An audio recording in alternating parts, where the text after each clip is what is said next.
You're tuned in to the Deep Dive. Today, we're jumping straight into something really transforming generative AI. We're talking about agents. That's right. It's a big topic. Yeah, and we've got this detailed paper, simply called Agents, as our guide.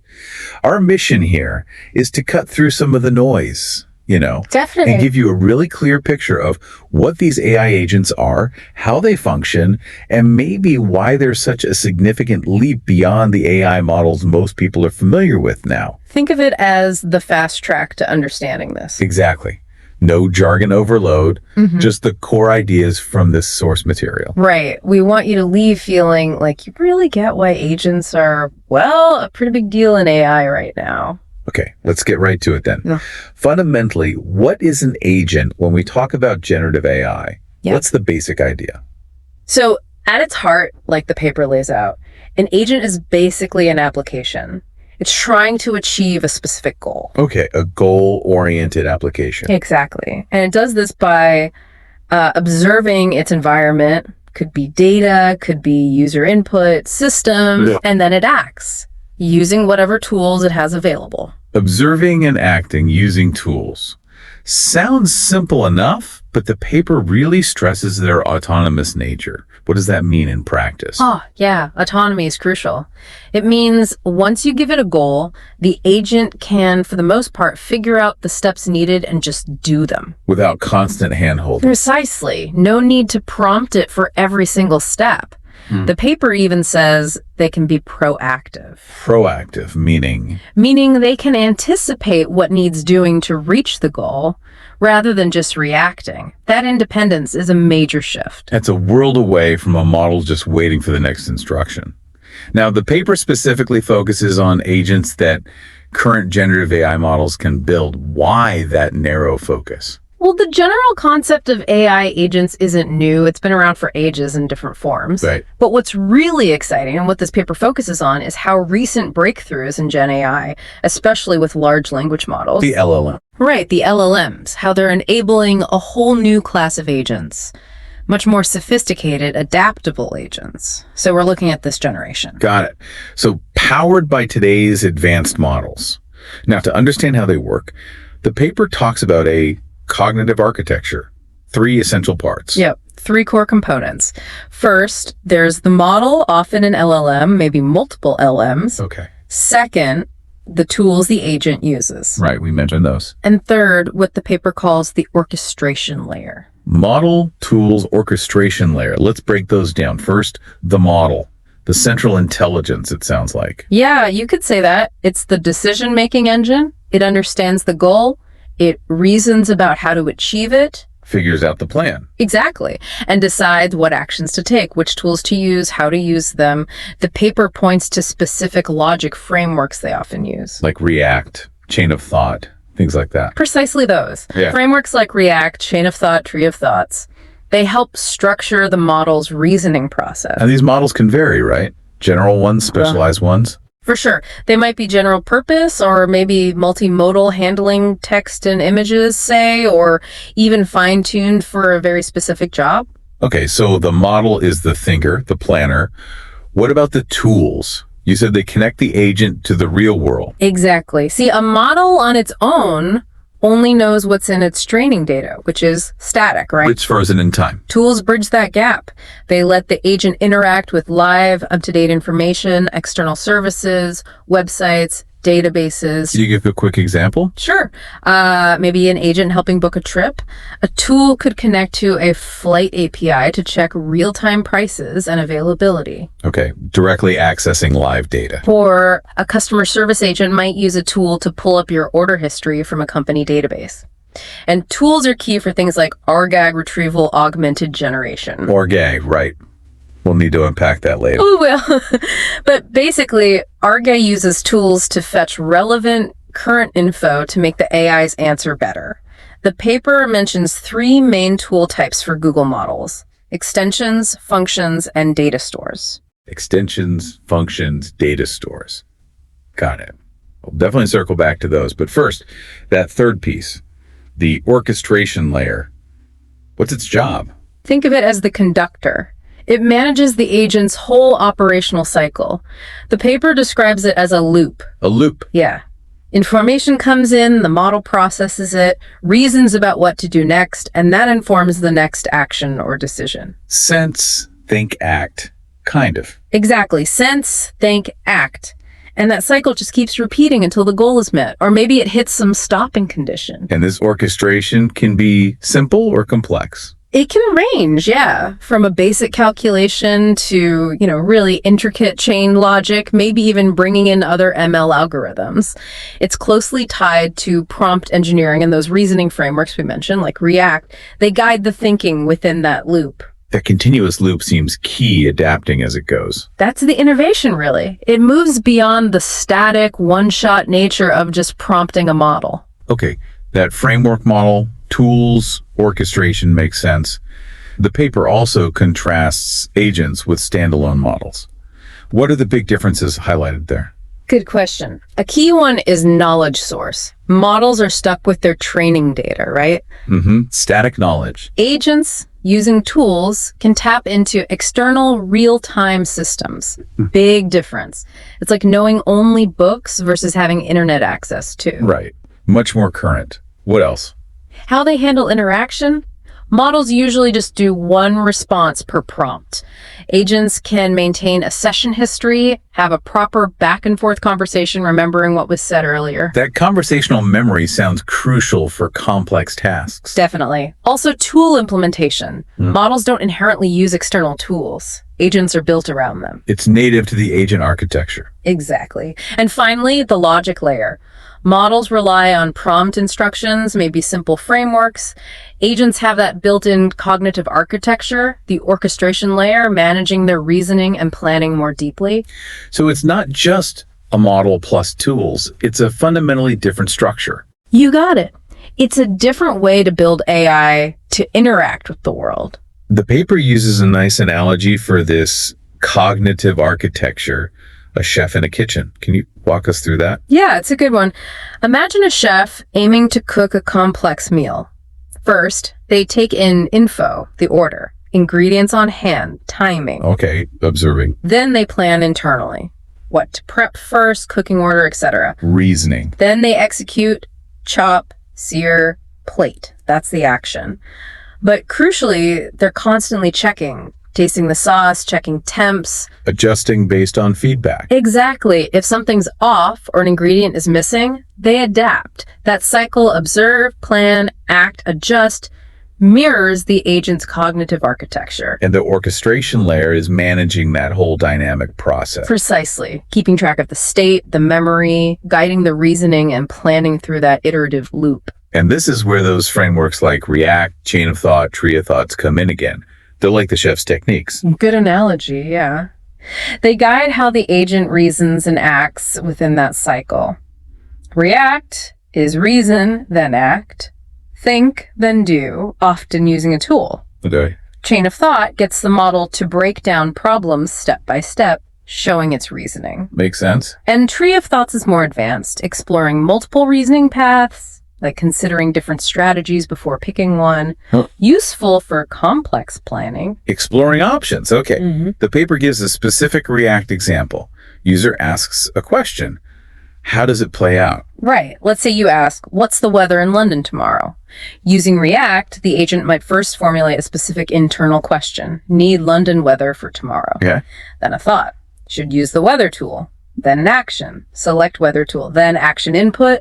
Location London, date tomorrow. Passing the parameters. Exactly. The tool runs, gives back the observation, the forecast, and based on that, the agent forms the final answer for you. And the paper notes the action could be choosing a flights tool if I'd asked about flights. Correct. It's not guessing. It's actively selecting and using the right tool to get current relevant data. The quality really depends on the model reasoning well and choosing the right tool, and obviously how good the tool itself is. Which brings us back squarely to the tools. The paper really hammers home that they're the bridge to the real world. They absolutely are. Without them, models are just talking heads with old information. Tools give them eyes, ears, hands, essentially. Let's dive into those three types mentioned for Google models. Extensions, functions, and data stores. Start with extensions. What's the idea? Extensions are described as a standardized way for an agent to connect to and use external APIs, like a pre-built connector. So the agent doesn't need to know the messy details of every single API. Exactly. Imagine trying to code an agent to book flights across multiple airlines. Each has its own complex API. Yeah, that sounds like a nightmare. Extensions simplify this. They provide the agent with instructions, descriptions, and crucially, examples of how to use a specific API. The agent uses its smarts, guided by these examples, to figure out which extension to use and how. Like a user manual for the API tailored for the agent. Kind of, yeah. And these are often developed separately but made available. You see this in things like Gemini settings. You can toggle extensions like Google Flights or Google Maps on or off. Okay. So those are extensions in action. Yep. The paper also mentions a code interpreter extension. Right. Generating and running Python code. That sounds powerful. It is. So extensions let agents perceive and interact with the outside world more easily, guided by those configuration examples. Okay. Extensions are like standardized API bridges. What about the second type, functions? How are they different? So functions are framed like, functions in programming self-contained code blocks.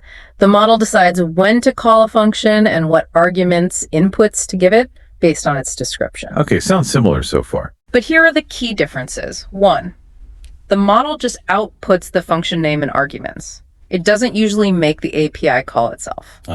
Okay. It suggests the call, but doesn't execute it. Right. And 2, the actual execution typically happens client-side in your application, not within the agent's own system, like with extensions. Client-side execution. Why would you want that separation? Several reasons the paper gives. Maybe the API call needs to happen elsewhere in your app for security, or maybe you need a human approval step before the action is taken. Adding a control layer. Exactly. Or perhaps you need to do extra data processing after the API call. Functions let your application handle that. They're also useful for prototyping or stubbing, testing the agent's logic without actually hitting a live API. More control for the developer over the whole flow. The paper used a travel concierge example again, asking for ski trip ideas. Right. And in that case, instead of just getting a raw text list of cities, a function could be used to make the agent output that list in a structured format, like JSON. Structured data, easier for other systems to use. Precisely. That structured JSON output can then be easily picked up by another part of the application to, say, fetch images for those cities or look up hotel details. The function helps format the agent's output for downstream use. I see. So functions give developers fine-grained control over execution and data flow. The paper had diagrams and code snippets for this too, right? Yes, showing the flow. User request agent date model decides, function in args, client app executes, function interacts with API, maybe returns info, and Python code showing how to define and invoke a function with Gemini, getting back the function name in args. Okay, that clarifies functions. Now the third tool type, data stores. The analogy was the model's static library versus needing current info. Exactly. Models know a lot, but it's old news. Data stores let agents tap into dynamic, up-to-date information pools. How does that work? Do you have to retrain the model? No, that's the beauty of it. You can provide data spreadsheets, PDFs, website content, whatever, in its original format. The data store handles making it searchable for the agent. How does it make it searchable? It converts the documents into something called vector embeddings. Think of them as mathematical representations of the data's meaning. Vector embeddings, okay. When the agent needs info, it creates an embedding of its query and searches the data store for documents with similar embeddings. It's finding semantically related information. Finding relevant documents based on meaning, not just keywords. Exactly. And the most common application of this is retrieval augmented generation, RJ. RG again. So RA uses data stores. Primarily, yes. With RG, your query first triggers a retrieval step using these vector embeddings to find relevant chunks of text from the data store. Then, the agent uses both your original query and that retrieved text to generate a much more informed, grounded answer. So it grounds the answer in specific current data from the store. What kind of data can these stores handle? A wide range. website content, structured files like PDFs or CSVs, unstructured text. The paper shows a diagram of the R flow. Query embed, query, search vector DB, retrieve content agent, formulates response using query plus content. I might do multiple searches sometimes. Yeah, the reasoning process, perhaps using React, might involve further searches or steps before the final answer. There's a figure showing ag with React reasoning. So data stores are crucial for knowledge grounding. The paper had a summary table for these tools. Yes, a helpful recap, basically. Extensions for easy, direct API use. Functions for developer control over execution and data flow. Data stores for giving the agent access to dynamic external knowledge. Each has its place. That's a great summary. Okay, we understand the components, the tools. Now, how do we make agents better at using these tools, especially if things get complex? The paper talks about targeted learning. Right. Getting the model to reliably pick the right tool and use it correctly is key, especially at scale. The paper outlines 3 main ways to teach or guide the model. Okay, what's the first one? In-context learning. This is where you give the model instructions, tool descriptions, and maybe a few examples of how to use them, all within the prompt itself, right at inference time. Like a quick cheat sheet for the current task. Pretty much. React is often seen as a form of the reasoning steps guide the action. Think of the chef getting one specific recipe. Got it.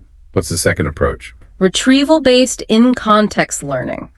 This is more dynamic. Instead of just static examples in the prompt, the agent can retrieve the most relevant examples or tool usage patterns from an external memory or database when needed.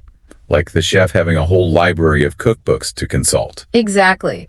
The paper mentions things like the example store in Vertex AI extensions, or even AudioCast itself can function this way, retrieving relevant knowledge to guide the current action. More adaptable. And the third method? Fine-tuning base learning. This is where you take the base language model and train it further on a larger specific data set of examples showing correct tool use for particular tasks. Deeper training for specific skills, like the chef going back to culinary school for a specialty. Perfect analogy. So you're actually modifying the model's weights based on many examples before you even start prompting it for tasks. And you might combine these methods. Often, yes. They have different trade-offs, speed, cost, how much data you need. Combining them can give the best results. Makes sense. Now, for people wanting to get hands-on, the paper mentions a quick start using LangChain.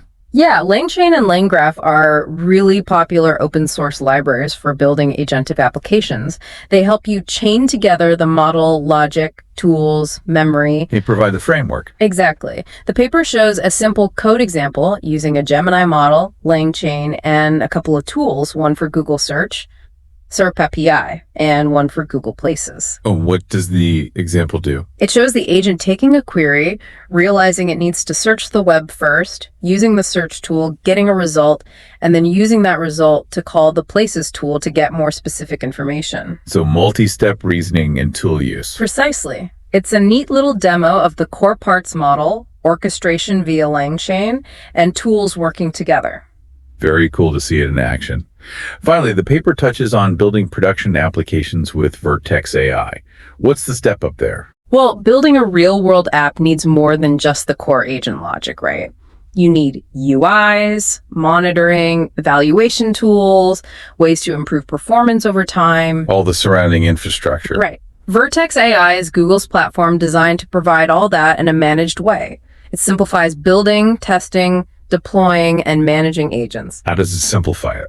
It offers tools for defining the agent's goals, instructions, tools using natural language, setting up sub-agents, providing examples, plus tools for testing, debugging, evaluation, and crucially, it handles the infrastructure side deployment, scaling, maintenance. So developers can focus more on the agent's logic and quality. That's the goal. The paper includes a sample architecture diagram showing how an agent might be built on Vertex AI using various Google Cloud services. A full end-to-end platform for production agents. Okay, let's wrap up with the key takeaways.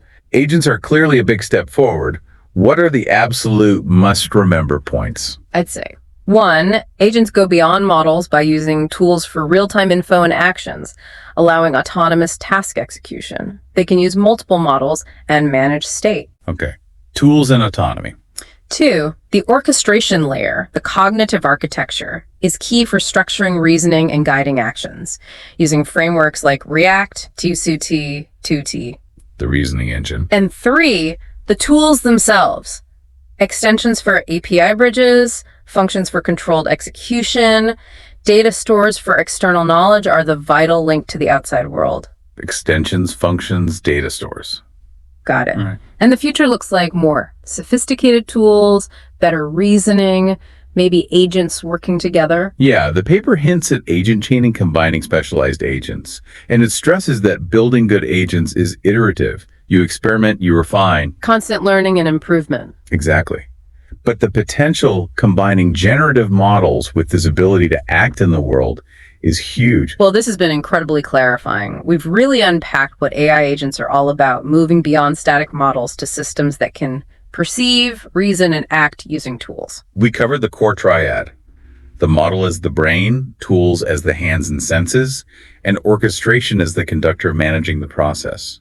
And we explored those key tool types, extensions, functions, and data stores, each playing a distinct role in connecting the agent to real-world data and capabilities. Hopefully everyone listening feels they have a much stronger grasp of these concepts now. Absolutely.